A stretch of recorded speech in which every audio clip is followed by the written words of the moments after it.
जी अस्सलाम वालेकुम दोस्तों, क्या हाल है जनाब? ठीक ठाक। मैं हूँ आपका दोस्त, आपका भाई उस्ताद बूटा फारूक, पाकिस्तान, सराय आलमगीर, खम्बी विलेज से।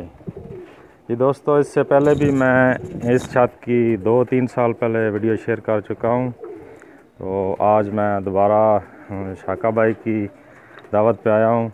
उनका बहुत बहुत शुक्रिया कि उनकी मोहब्बत है, उन्होंने दोबारा इस छत पे बुलाया। तो अभी मैं ये कुछ दोस्त हैं उनसे तारफ़ करा रहा हूँ। ये तनवीर जट भाई हैं, इनको तो आप जानते हैं, फेसबुक पे देखा होगा आपने। जी सर। जी ये उमर साहब हैं जी। जी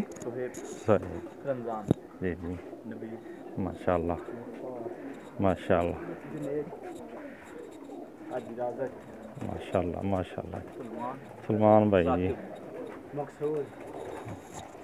जी दोस्तों, ये था छोटा सा एक तारफ़ दोस्तों का।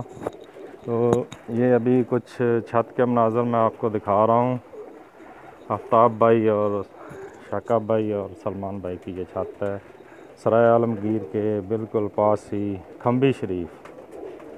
थोड़ी देर में मैं आपको इनके कबूतरों का भी शौक़ करवाता हूँ। जनाब सब के सब हमारे दोस्त हैं, बहुत ही प्यारे, बहुत ही अच्छे।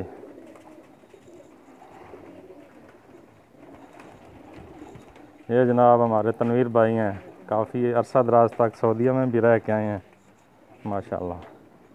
ठीक है दोस्तों, अगली वीडियो में हम आपको कबूतरों का शौक़ करवाते हैं। ओके जी, आपका दोस्त, आपका भाई बूटा फारूक। अल्लाह हाफ़िज़।